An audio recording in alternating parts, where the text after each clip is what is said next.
The torches cast long shadows across a marble floor. A young woman walked barefoot toward a wooden figure in a corner of a dimly lit atrium. Her hands were shaking. Behind her stood 7 witnesses, faces lit by lamp oil, their expressions sober and neutral, their attention fixed on the single motion she was being made to perform. She had been told it was tradition, told it was necessary, and she had been taught the formulas by which her family would keep its honor. She had not been told the precise movement required, how her body would be handled, how the ritual would be recorded. She had not been told what it would mean for the rest of her life. Only now, when the cloth was removed and the carved object was revealed, did the reality arrive. A wooden phallic emblem, large and deliberate, set for a ceremonial act none of her teachers would describe in plain speech. She stood frozen until the prober gripped her hand with a force that suggested refusal would mean ruin. If you enjoy these dark histories, leave a like and subscribe. Comment below where you're listening from. I'm genuinely curious to know where these stories reach. The grip tightened. The pronabar whispered the required words. The witnesses shifted so their sight lines would be clear. A physician waited in the corner, instruments at his belt. Slaves held basins and clutched cloths. A man named Marcus Petronius Rufus, her husband, that night, watched with a mixture of ritual composure and private tension. The moment had arrived. This opening is not invented for shock. It is reconstructed from a SCE of legal texts, hostile Christian descriptions, embarrassed medical treatises, and the sparse practical language of Roman custom. What happened in that atrium combined law, religion, and the most intrusive kinds of verification. And it was routine in a world where the transfer of persons resembled the transfer of property. This is not a tale of mythic cruelty. It is a record of institutional practice and the ordinary mechanisms by which the society enforced them. The scene that begins our narrative collapses many things into one. Prober's authority, the priest's presence, the physician's instruments, the husband's role, the witness's silence. Names matter because they anchor the ritual in historical reality. Favia, Marcus Petronius, Rufus, the prober, the physician, these are not archetypes only. They stand in for countless real women and men whose lives intersected in legally mandated sequences. The ritual object had a name in sources. Mutinous tutenus, a fertility emblem invoked at weddings. The Roman law, the condition of the ritual, was explicit. Marriage was not merely a social contract, but a transfer of a woman's legal status. Writers such as Varro and later church fathers, like St. Augustine and Lactantius, leave scattered descriptions and condemnations that scholars must piece together. When we assemble the fragments, a consistent pattern appears, a private interior rite performed in public design to verify virginity and consummation witnessed and recorded. It is tempting to reduce the ritual to a grotesque relic of the past, an oddity fit for moralizing. That would be a mistake. The practice performed a function in a society where inheritance and property lay at the center of family life. The bride's body became the site where lineage was guaranteed. The institutional logic is cold. If heirs must be legitimate, the bride's sexual history is relevant. If contracts govern transfer, verification is required. The Roman apparatus designed procedures to convert private acts into public facts. Our task in this documentary is to follow the apparatus through its cultural, legal, and human consequences, and to keep the voices of those who are subjected to it silent in their own records, sounding through the text left by others. To understand the ritual, we must first understand the legal framework. Roman marriage came in forms, the most common being manus and synominu. In manus marriage, a woman passed into her husband's legal authority. In synmanu, she remained legally in her father's control, but joined a household by other ties. Both forms, however, intersected with expectations about chastity, legitimacy, and offspring. Legal writers, from the jurists of the Republic through the imperial codifications, insisted that marriage needed consummation to be complete. The phrase used in juristic texts, connubium consumari, meant that without sexual completion, the transaction could be disputed. This was not an incidental clause. Property transfers in Rome required clarity. The sale of land, the transfer of cattle, the adoption of heirs. Each step had witnesses and procedures. The bride's body was thus folded into the same legal grid. Sources are blunt. Gass and later Justinianic compilations address questions of whether a marriage could be annulled if consummation had been prevented. They take for granted the idea that a woman's chastity prior to marriage was essential to the husband's property interest. From this legal vantage, the presence of a ritual to verify virginity and to ensure consummation is entirely logical. The moral language may shock modern readers, but the legal language is matter of fact. Roman jurists were not composing pornography. They were writing statutes and commentaries aimed at preventing disputes over inheritance. The fact that their procedures required invasive verification points to a society that normalized intrusions into women's bodies for legal certainty. The witnesses were essential because Roman law relied on testimony. Public acts required witnesses who could later be called upon in court. The proba performed a dual role, religious officiant and legal witness. Her presence turned a private space into a civic one. Ancient sources show that the PNUBA's duties included more than ceremonial gestures. She was responsible for ensuring the marriage's formal requirements were met. That could mean supervising the ritual with mutinous tuteness, arranging for purification rites and certifying that the customary words and acts had taken place. Church fathers writing centuries later replayed the scene in exasperated detail. Anobius and Augustine used language meant to scandalize, but their descriptions, deliberately hostile, confirm the pronoba's presence and the sequence of events: a public display, washing, inspection, and the husband's entry. Medical texts dovetail with the legal and ecclesiastical fragments. Physicians and midwives wrote about examinations that sound clinical: inspection of the hymen, the use of probes, notes on bleeding.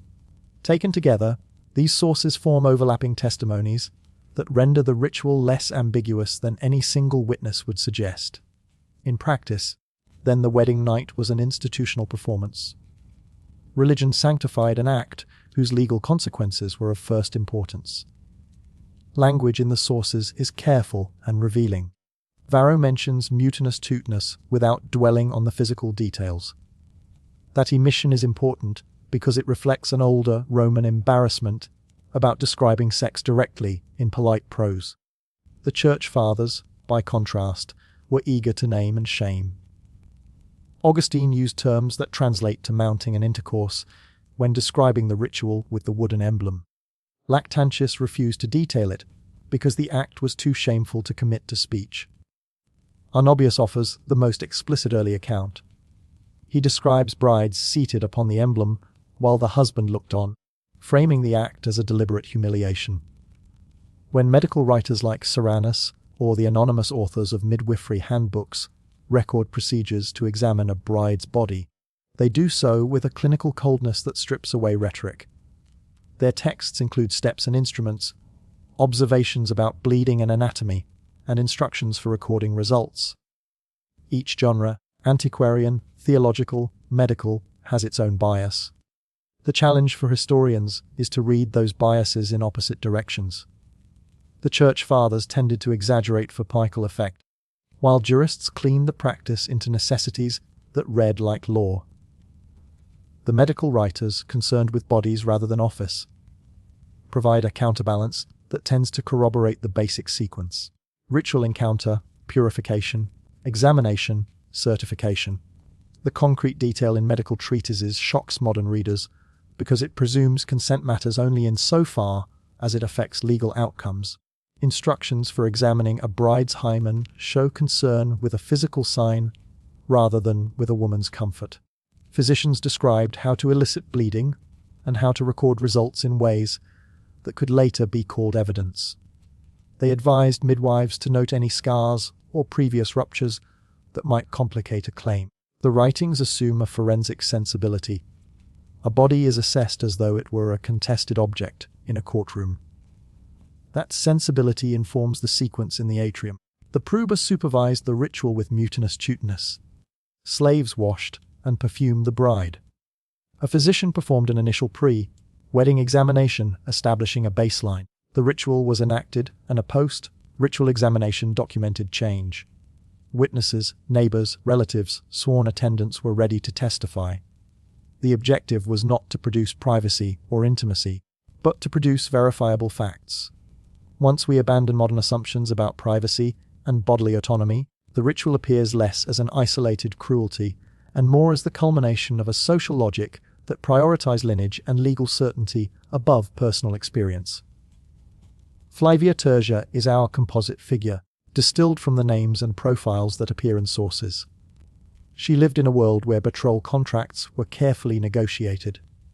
Her father, like many patilers, had calculated dowries, alliances, and property transfers that hinged on his daughter's reproductive capacity. Marcus Petronius Rufus appears in inscriptions as a grain merchant of moderate standing, typical of husbands chosen through family negotiation. The bride's age, often mid to late teens, and the husband's years older, are recurrent patterns in texts and epitaphs. The social script began months before the atrium scene. Engagement negotiations, public ceremonies at the household shrine, a procession to a temple for offices, and finally the transfer by legal formula. The public wedding, the conferio for patricians, quamptio for some classes, or simple consent provided outward legitimacy. But the inward completion required the sequence that followed in private. Families trained their daughters in the expected behavior: how to perform ritual words, how to bear the humiliation, how to manage the slave attendants who would scrub and dress them afterward. The goal was predictable. The bride should enter the husband's doses without scandal, and with witnesses who could prove her unspent status and the consummation that followed. The social pressures are brutal but systematic. Daughters were taught that refusal would cause dishonor and legal ripples. If a bride resisted consummation or arrived damaged in a way that complicated inheritance, the family risked a future damaged lineage. Women learned to navigate these decisions as a form of survival. Mothers whispered instructions: do not resist, obey the pronuba, accept the purification, submit to the physician. Those whispered teachings are visible in legal remedies that assume female passivity and male entitlement. Courts adjudicated disputes in which a husband accused his wife of prior immorality, or where a wife sought separation on the grounds of rape. The legal language was gendered and pragmatic. Women could sometimes secure divorce, reclaim dowries, or assert property rights. But these remedies required legal knowledge and access many brides did not possess. The system privileged male testimony and material evidence. This structural dynamic turns the wedding night ritual from an abstract consequence of social norms into a practical mechanism for enforcing them. We must examine the role of witnesses in more detail, because Roman law could not operate without them. Witnesses were not passive observers. They were institutional actors whose testimony converted private events into public facts. The proba's testimony could be decisive. She, the priest, the physician, and selected household members formed an evidentiary cohort. Their recollections could be recorded in a simple notation or later invoked in court if paternity or legitimacy were contested. The pronuba's testimony carried ritual and civic weight because she represented customary law as much as household authority. In case of dispute, a husband's claim that consummation occurred, corroborated by medical testimony, and the proba's idle words was difficult to overturn. The system raised a basin of power around women's bodies: the capacity to bear testimony, the authority to certify, the institutional weight of ritual scripting. A woman's silence, her lack of legal standing as an autonomous witness in her own case, made her vulnerability structural.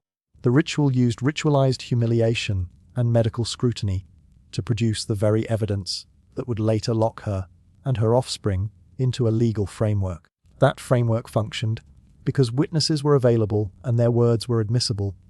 This is not to suggest anonymity of practice across the empire. Customs varied by class, region, and period. Rural practice could be less formal. Urban elites followed stricter scripts. The pronub's role could be ceremonial rather than forensic in certain contexts. In other settings, witnesses were more tightly controlled. Legal commentators show a variety of disputes that point to the ritual's variance. Some husbands attempted to rely solely on private knowledge or familial gossip. Others demanded formal certification. The patchwork of practices complicates any single narrative, but also explains why sources sometimes contradict each other. Church writers focused on pagan decadence, projected uniformity that likely overstates the ritual's prevalence. Conversely, jurists writing in the Register of Law underplayed the ritual's social brutality. Still, the core element, verification of sexual status and consummation under witness, reappears wherever inheritance mattered. Even in provinces far from Rome, inscriptions and legal adjudications suggest shared concerns about lineage and evidence. The religious dimension mattered because Romans conceived of law and religion as intertwined. The pronuba invoked the household gods, the genius, and occasionally deities like Mutinus Tutinus, whose function was explicitly sexual and protective of procreative power. In popular religion, objects with obscene shapes functioned as atropaic devices, warding off evil and securing fertility. Mutinus Tutinus sits at the intersection of piety and practice, an emblem meant to summon fecundity and to mark a passage. For many participants, the emblem was not merely obscene, but sacred.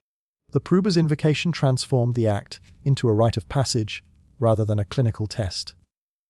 That religious framing mattered to families who believed divine sanction added legitimacy to a union.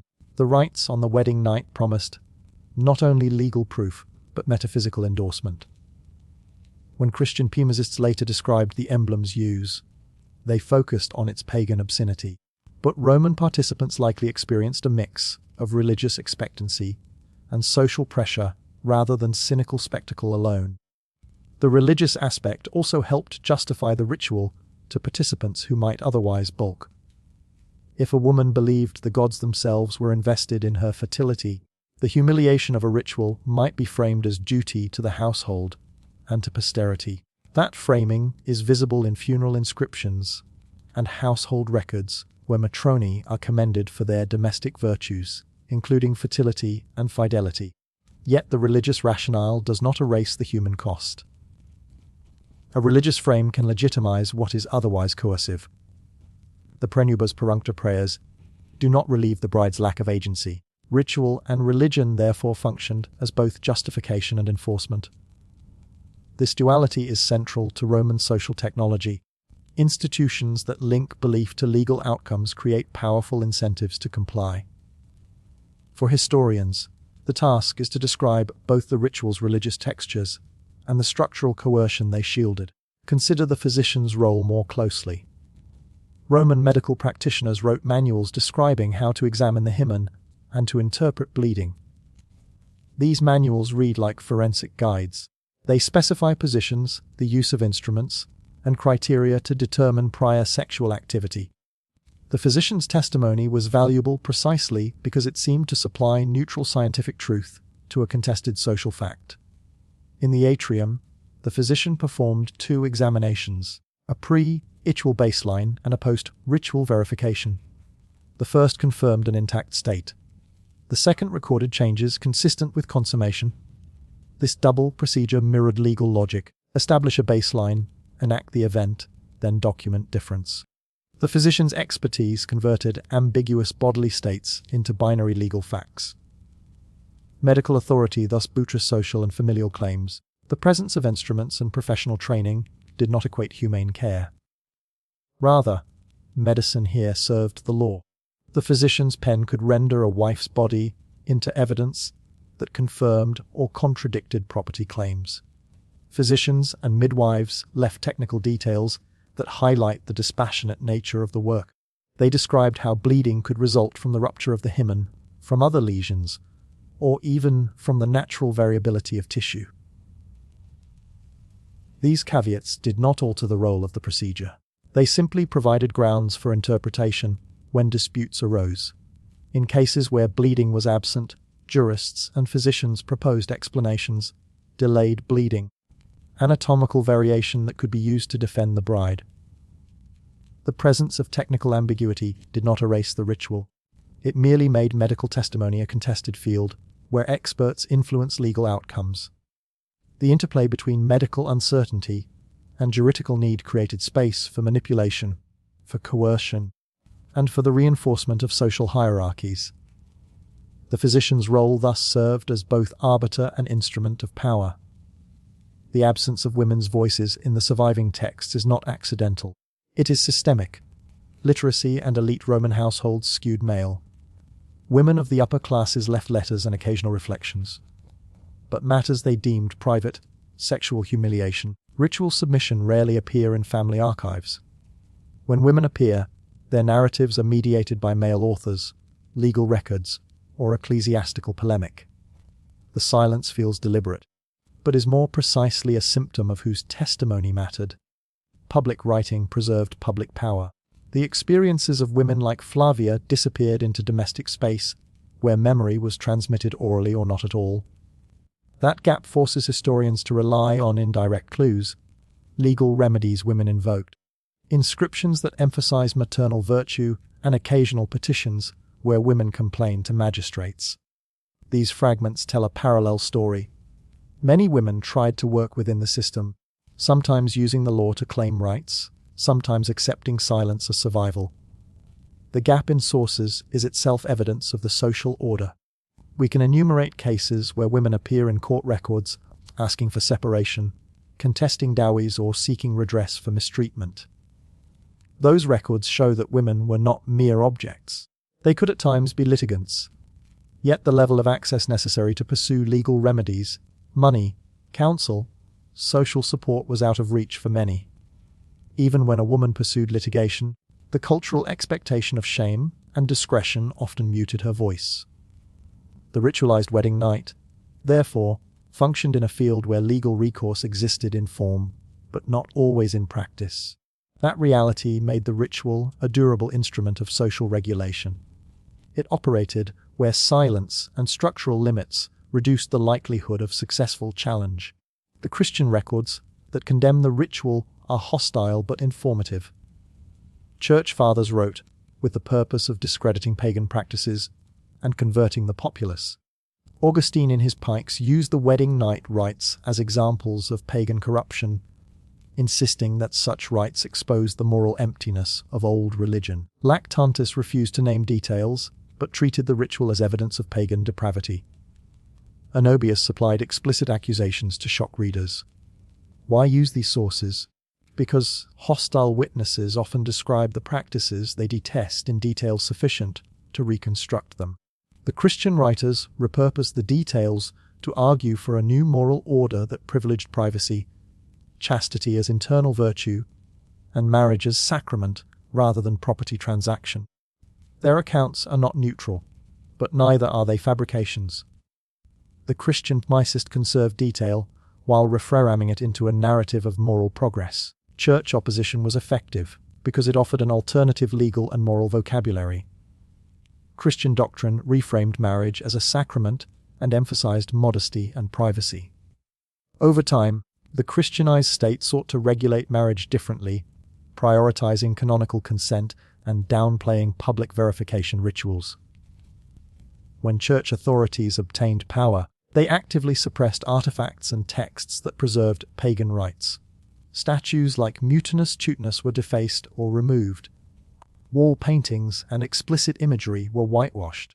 Libraries purged texts that described obscene rites. This process of suppression worked with administrative measures. Marriage law itself was reformed under Christian influence, recasting the meaning of consummation and limiting the role of public inspection. The result was a gradual cultural erasure of certain practices, leaving only fragments in polemical or medical sources.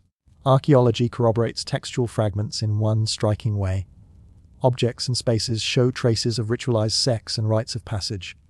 Reliefs, wall paintings, and small votive offerings reveal an acceptance, or at least a tolerance of obscene symbolism, in the domestic and public spheres. Excavations in urban houses show spaces consistent with semi-public observations. Domestic rooms with beds oriented to be visible from the entrance conform to descriptions of marriage chambers and texts. Plaster and pigment traces suggest scenes were deliberately hidden or exposed depending on social function. Archaeology cannot prove how the rites were performed, but it aligns with written sources in demonstrating that sexual iconography was public and ritualized rather than entirely private. The material record confirms a social environment where fertility symbols, obscene reliefs, and ritual paraphernalia were ordinary elements of everyday life. Beyond iconography, inscriptions reveal the names of Prunabi, household officials, and freedmen involved in ceremonial roles. Funerary inscriptions commemorate women for their matronal virtues. That epigraphic record confirms both public celebration of feminine domestic function and the social reward for conformity. In provinces, local variants of Roman ritual emerge in epigraphy and art. In North Africa, Etruria, and the eastern provinces, we find votive objects combining local fertility cults with Roman forms. These regional variations show that while the core logic of verification was Roman, actual practice adapted to local customs. This adaptability helped the system endure, where it served local elites' interest in controlling lineage. Some historians attempt to minimize the ritual, arguing that descriptions exaggerate or misinterpret symbolic gestures. They propose that the bride might have sat briefly on a statue in a gesture of dedication rather than in an act resembling intercourse. This interpretation draws on the idea that religious rituals are often symbolic and not literal.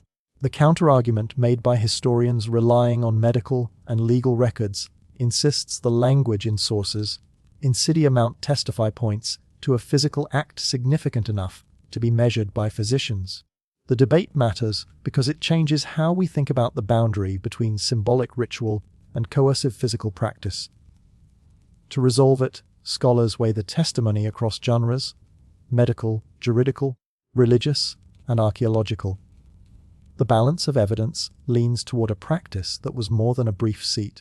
Whether that practice always included penetration or always resembled intercourse is hard to prove. The certainty is that the ritual involved intentional physical engagement designed to produce observable change. Legal cases help clarify ambiguity. Disputes in which husbands alleged non-consummation or in which families contested a bride's prior loss of virginity reveal the stakes. When jurists discuss annulment, they cite both physical evidence and witness testimony. No single source provides a complete picture, but the institutional insistence on observable consummation implies practices that went beyond symbolic contact. The ritual's aim was juridical certainty, where symbolic acts would not convince a jury or a magistrate. More forceful measures were used. That legal pragmatism explains why medical examinations were part of the sequence. The system prioritized results that could be recorded and recounted in court. The ritual's effect on women was variable. Some brides might have accepted the rite with resignation, others with fear, and a few might have experienced pleasure or relief in the married state. The lack of direct testimony prevents generalization. But the social structures conditioning marriage suggest many women endured the ritual under pressure. Survival strategies are visible in private letters and petitions where women appeal to male relatives, magistrates, or patrons. A woman could sometimes use the same legal structures to protect herself, claiming assault or demanding divorce. But those options had social costs. Women weighed the potential benefits of securing a household and children against the cost of public complaint. The ritual itself became a test of endurance and compliance. Those who resisted risked ostracism and economic precarity. For husbands, the ritual was a burden of proof as much as it was entitlement. A man like Marcus Petronius Rufus had a vested interest in securing heirs. He relied on a system that converted his daughter's transfer and his investment into documented offspring. The ritual formalized his property claim. It was a civic assurance that sealed inheritance lines. Men understood the ritual's logic pragmatically. Without clear proof, disputes could arise that threatened estates. That pragmatic view often conflicted with the private emotional dynamics of marriage. Husbands might feel embarrassment or reluctance. Some may have desired privacy, yet custom and law shaped action. The ritual taught both men and women a script. The public proof of consummation matters more than private feeling. Over generations, that lesson became cultural muscle, hard to resist, even when conscience tugged otherwise. The transition to Christian legal and moral frameworks was uneven but decisive. Christian leaders campaigned against certain rites while absorbing others. The pronuba was retained but repurposed. The role became less about forensic verification and more about ceremonial mediation. Canon law emphasized consent and inner piety. The Church began to regulate who could marry whom, prohibitions about incestuous unions, and the canonical procedures for marriage. Over time, Christian communities insisted that marriage be preceded by bans, attempts at pastoral counseling, and later by the sacramental recognition. The dramatic change was not immediate, nor was it uniform across the empire, but by the late antique period, the old forms of public sexual verification had lost official support. Imperial law increasingly echoed Christian sensibilities, and judges and magistrates adopted new standards. The suppression of certain practices was both legal and cultural. Temples were closed, priests converted, statues defaced. The Christian transformation had consequences beyond the courtroom. It altered how people remembered their past. Pagan rituals became scandalous anecdotes in sermons, rather than living practices. The new moral grammar made the old customs embarrassing, and erasure followed. Texts that discussed erotic rites were judged dangerous and destroyed. The ideological reshaping of memory meant that later centuries would reconstruct Roman weddings through anachronistic lenses. The idea of the saffron veil and the ritual scattering of nuts became sanitized tokens of a distant past, replacing the more invasive reality of verification. The Christian revision of marriage was selective. It kept the institution but recoded its meaning. The legal codifications of the medieval and later Christian era further obscured ancient practices. Justinian's codices, the later Byzantine law, and the growing corpus of canon law reshaped how consummation and marriage were discussed. Where Roman jurists had treated consummation as a fact to be proven in civil law, Christian legal traditions infused it with sacramental weight. The notion of privacy became more pronounced in legal thought. Certain acts were considered too intimate to be public testimony. Medical testimony retained some role, but increasingly the Church preferred moral testimony about consent. The cumulative effect reduced the official place of rituals like mutinous tutinous. Over centuries, the memory of those practices faded into footnotes and hostile condemnations located in Michael texts. What scholars reconstruct today is the residue of a long process of forgetting. Forgetting was active as well as passive. Scribes copied Christian texts preferentially. Libraries housed hagiography and theology rather than manuals of ritual. Statues were repurposed or destroyed. Public spaces were reordered. The new order did not eliminate all traces. Graffiti, pottery, and stubborn votives survived in ground stratigraphy. Yet the dominant story changed. Where earlier Rome might have treated a bride's wedding night as legal proof, later societies described marriage as inward and sacred. The erasure was ideological and practical. By the time medieval and early modern writers looked back, they often misread or politely omitted details that would have made later readers uncomfortable. Modern scholarship must therefore work from fragments and inference. Historians check juristic texts, ecclesiastical mics, medical manuals, and archaeological data. The method is comparative and cautious. Each source contributes a piece of a larger puzzle. When Augustine writes with moral outrage, and a midwife manual supplies technical detail, the historian must weigh bias and corroboration. The result is a reconstruction that is stronger than any single evidence thread. Modern historians like Jane Gardner, Judith Evans Grubbs, and scholars of Roman law have pieced together practices of matrimony, revealing the institutional logic that made such rituals possible. Their work shows that what seems monstrous today was an outcome of a system in which property, piety, and patriarchy converged. The reconstructed picture is not tidy, but it is consistent enough to merit telling. This documentary is an exercise in that reconstruction. We proceed with caution about specifics, while remaining firm on structural claims. Roman marriage frequently included acts meant to prove consummation and virginity. These acts operated as legal and religious verifications. Witnesses, physicians, and ritual officials were instrumental. The coercive effect on women was real, even where some women exercised agency within the system. These conclusions are not theoretical extrapolations, but grounded in sources that cross genres and span centuries. The goal is not to sensationalize, but to account for how institutions shape private life. The wedding night ritual matters because it reveals how law and religion can normalize invasions of privacy under the guise of civic necessity. Individual stories, when recoverable, illuminate the larger structure. Inscriptions from Pompeii and other sites include formulaic references to matron praised for fertility and domestic success. Legal petitions preserved in papyri from Egypt record complaints about dowry abuse and marital mistreatment.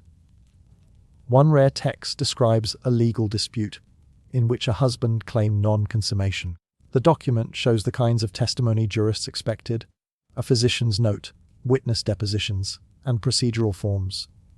These texts show the ritual in action. It is a mixture of the mundane and the juridical. Women appealed to patrons, husbands mobilized kin, magistrates mediated.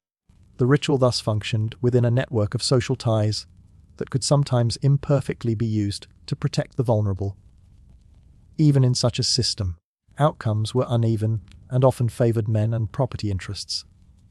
The archival snapshots do not provide emotional detail, but they provide movement.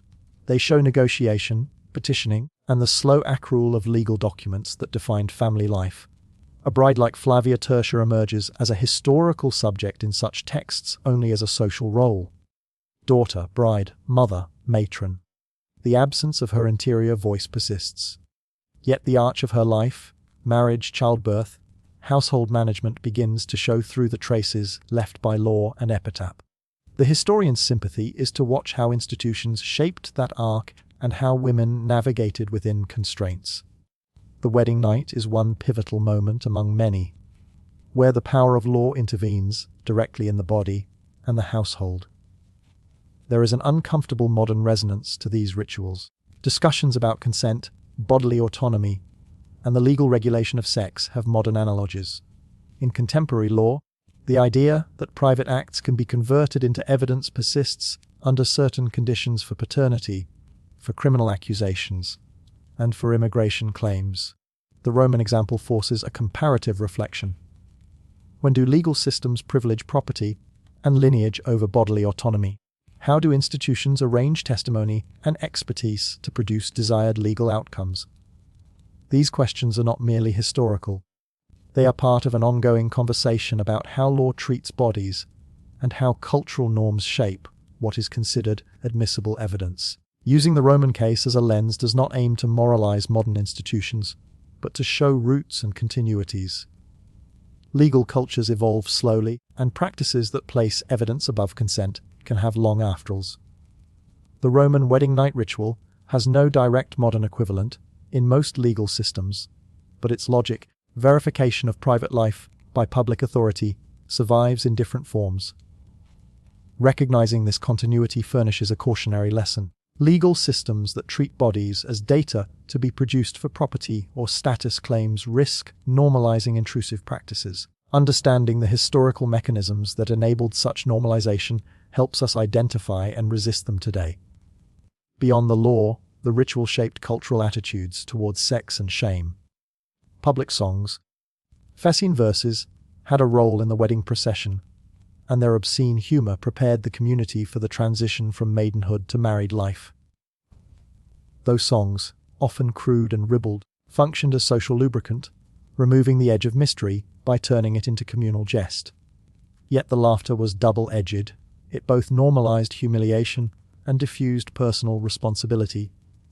Mothers, who sometimes wept in private, publicly arranged their daughter's hair and instructed her on the painful compromises to come. The public celebration and private distress coexisted as ordinary features of Roman life. The ritual, therefore, did not stand apart from the rest of culture, but integrated into festivals, family relations, and popular expression. The function of public mockery is telling. It socialized the bride into a role where her body was publicly focused yet privately disempowered. The songs and chants acted as communal validation for a practice that institutionalized control over women's sexuality. They also created shared cultural meaning, making the ritual feel less exceptional to participants and observers. The combination of laughter, ceremonial form, and legal procedure made the wedding night both spectacle and administrative act. That duality is central to understanding how social institutions mask coercion in routinized forms. The process of remembering and forgetting has contemporary scholarly implications. By the time Renaissance and Enlightenment writers revived interest in Rome, many of these intimate rites had been sublimated into sanitized accounts. Antiquarians found erotic objects, but often reinterpreted them as mere curiosities. The modern scholarly endeavor to unearth the full nature of Roman wedding practices required a willingness to read across embarrassing evidence and hostile accounts. It involved acknowledging the uncomfortable, that a foundation of Western law included practices today recognized as abusive. Scholars faced resistance. For many, the image of Rome as the cradle of law and civilization did not easily accommodate the detail of ritual sexual verification. The resistance speaks to how cultural memory shapes scholarly attention. Easier narratives, emphasizing legal triumph and civic order, obscure friction and cruelty. Recovering suppressed practices is both an intellectual and ethical task. It challenges privilege, questions inherited narratives, and restores complexity to historical actors' lives. This documentary therefore aims to insist on complexity. It rejects simplistic legends about ancient weddings and instead reconstructs a system where law, ritual, medicine, and family converge to govern one of the most private acts of life. There are fragments that persist unexpectedly. A lintel bearing a carved obscene figure, a papyrus recording a dowry dispute, a bishop's sermon offering righteous anger at pagan depravity. These fragments, each tiny and partial, resist total erasure. They allow us to see the contours of a social order that once took for granted practices abhorrent to modern sensibilities. Flavia Tertia's life, marriage, motherhood, household management was ordinary for her time. Her wedding night was the ordinary legal procedure by which her social role was secured. Her silence was ordinary, too. That ordinariness is the hardest fact to reckon with. Institutionalized invasion becomes normalized precisely because it is routine. The final fact is stark.